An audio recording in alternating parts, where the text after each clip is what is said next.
Donc, azaki ko faut penser là, azaki ko dire, c'est-à-dire que partout azaki côté ya, bango bazaki ko laisser. Bango bazaki ko soyer en charge. Donc certainement mon sala nzambe c'est ça en fait. Ya mwande. Donc yo sala malamu. Sala nzambe. Sala batu. Et batu wana ba otika yo te. En retour bango te ba ko soyer en charge parce que ça peut ils ont droit na bango, ils ont devoir na bango pas prendre les soins. Il y a pasteur na bango. Parce que pas prendre des soins, il y a berger na bango. Mais, pour tout le monde, on a les comment maintenant ce qui fait pas. C'est-à-dire que mon taïbi qui n'ont pas pasteur.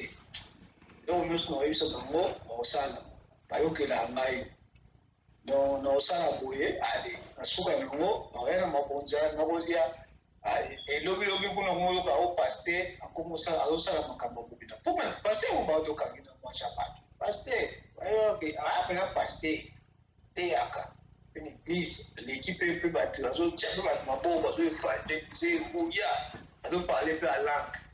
Sauf que ça a un saut de parler à langue, sauf que ça a un nom de éviter.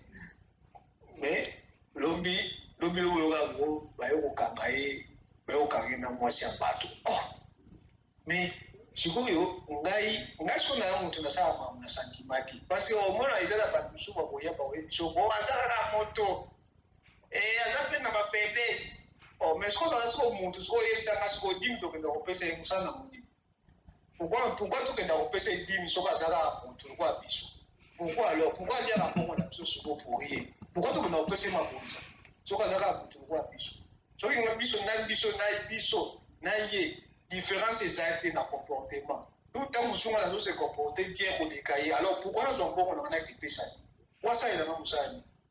Ce qui a joué un rôle qui est intermédiaire entre Ngai, Nangai, Nanzambi. Il a joué un rôle intermédiaire dans le cas de Nabiso. Il a poussé à ma première Nanzambi. Si on a bon, on a fait ça. Pourquoi ça? Pourquoi on a monnaie de passe dans ça? On a équipé ça. Pourquoi? On a fait ça. Na opesa moto azomérite yango na bino aza moto so na problème o nga na moni ki nga na suki na koya epa na ye na kosolola na ye ye lokola aza supposé ya kozala beaucoup plus pembeni na nzambe ke ngai c'est-à-dire ke akoede nga facilement na baprière na baconseil nazwa solution. Mais maintenant soki ye moto yango ye moko aza nano kutu éloigné na nzambe koleka ngai alors parce que vous allez donner un exemple, vous avez même un exemple, ils agissent, vous avez un titre qui passait, tout évêque, tout prêtre, tout nanité, ce n'est pas ça, ils ont titre, ils ont beaucoup plus comportement, de façon non, il y a vous allez là. Il y a des jours, il y a des économiques, de façon non, il y a se comporter quotidiennement. C'est ça qui te dit, qui te donne image, il y a plutôt, vous avez pasteur, vous avez prêtre, vous avez évêque, vous avez bishop, vous avez souvinaire, vous avez évêque, vous avez nani. Ce qui va évangéliser, c'est-à-dire que les façons c'est ça qui te donne une fonction. Ils ont comporté, ils ont qui traité. Ils ont façon de alors, maintenant, comment est-ce que tu mènes ça? Vous avez au vivre Makambo terre à mission d'église, soit ok du banda, est-ce qu'on applique à rabo? C'est ça les problèmes. C'est ça les problèmes. Et pour moi, les mabé comme une église, bah tu sous compte bazo balinga sous balinga ta ko ka sous kombo nzambe te na munoko na bango bazo ba nanga mona sambela na tina bino ba sambela ka différence c'est ça wapi. Banani ba même problème en église. Est-ce que ça va indigne? Moi je ne pense pas. Il y a une dignité. Et ça par rapport il y a basal il y a zambe. C'est peut-être des années. Au moins, ils montrent chose à l'église. Mais à la relation, mon chose particulier, il banda na pasteur naï. C'est-à-dire qu'à part les pasteurs à l'église, na cher côté ya, mais ailleurs il fait vie à pasteur il banda. Alors, mon tour, on a mon vie à pasteur banda qui sont conforme et tending fallait jamais là. Makambo nyonso yo ya kotea na église wana iwanza lokola récitation, c'est-à-dire que ekoti awa ebimi awa akomettre kango jamais en pratique aussi longtemps qu'ayebi ke yo moko vie na yo ndenge ezaleli makambo oyo osalaka na ozoya koteya bango na église eza complètement donc différent.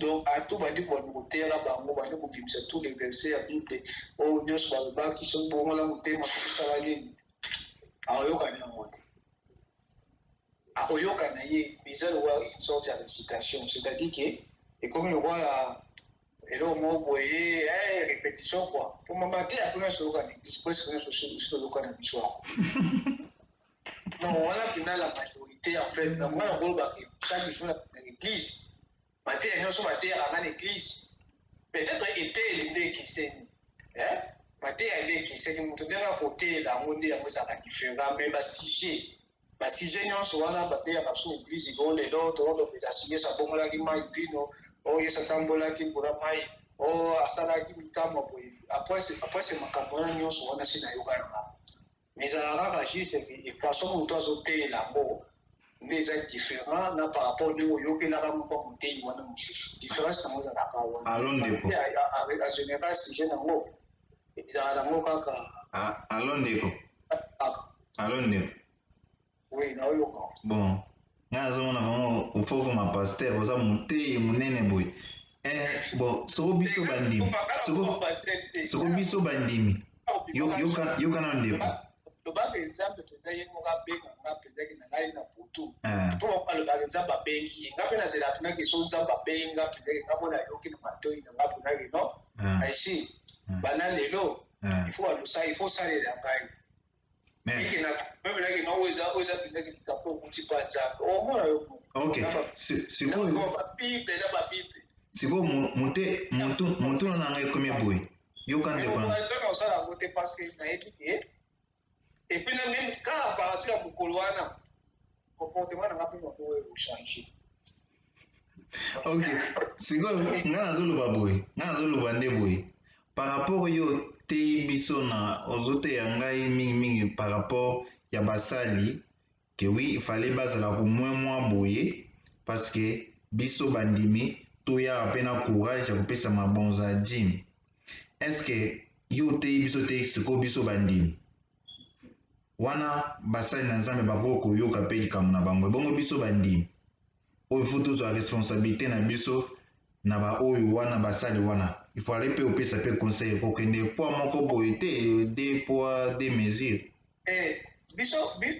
biso bandimi toyokaka bango ntango ya koteya na biso c'est-à-dire qu'il faut à un moment donné faut toyede bango mpe oyede bango c'est-à-dire bakoaccepte nyonso basalaka ya mabe ke ate bon baza mpe kaka bato non quand moto oyebi ke aza paster na yo aza moto azose présente lokola père spirituel na yo aza motu oyo yo ozo atendre na ye ke ate yo liloba nzambe ntango omoni na mabe lobela ye yebisa ye omaki non paster omoni biso toyaka awa toteyamaka toza lokola motu azomema biso azolakisa biso nzela ya nzambe me na ezaleli oyo oyo tozomona epa na yo yango te toyebi koza motu oza mpe na bafaiblesse na yo meka beaucoup plus kochange ezaleli na yo. Donc c'est-à-dire que pas kokende kotonga ye pa bato mosusu mosika parce que kotonga motu ekochange comportement motu te ekofaire revenir motu na raison te mais lobela ye yebisa ye vérité ke non ezaleli oyo eza dignité ya mosali ya nzambe. Un serviteur de Dieu ne se comporte pas comme ça. Yebisa ye vérité ye moko akozala vraiment que non. Donc c'est-à-dire que makambo ayebisi nga eza ya solo akose saisir même ici akotika yango directement te maokoma na bacontrôle na makambo avant ça ese likambo oyo ese bato so bayoki mpo nani ayebi ke à chaque fois ke boyokaka ye na likambo oyo eza indigne d'un pasteur eza dignité d'un serviteur de Dieu olobelaka ye yango akokoma na contrôle ya koyeba ndeni ya kose comporter. Mais biso bato yoka bandimi na bango toyedaka bango te parce que tosupportaka bango na makambo nyonso ete eza mabe tozoloba kaka no eza nango mabe te aza motu aza mpe na bafaiblesse na ye aza mpe motu ekoki mpe kosala mabe wi aza motu akosala mabe tokimi toboyi te estce sikoyo po akontinue kodemire na mabe wana ou soit po achange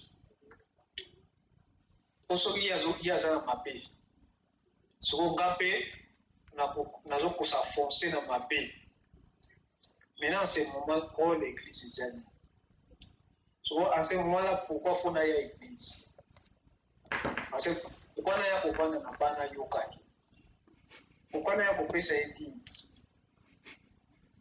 donc tokomi une association ya bamalfaiteurs mais okolongo na une sorte ya association de malfaiteurs donc esika bato bakendaka kosangana po batanga nkombo ya nzambe mais en réalité mabe eza kuna makasi ya kosangana te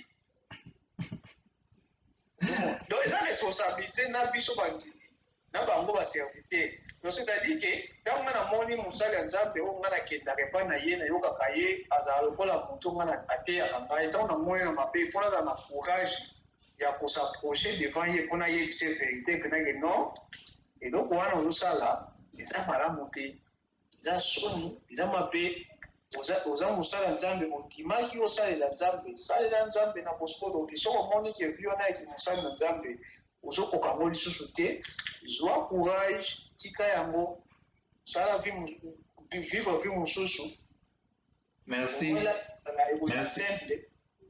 merci ndeko na nga Shane na baconseil na yo ya minene boye un jour l'autre nasiri yo okoma mpena grand pasteur vraiment bote ya biso boye kitoko donc merci tokokota na lisolo mosusu ere moko boye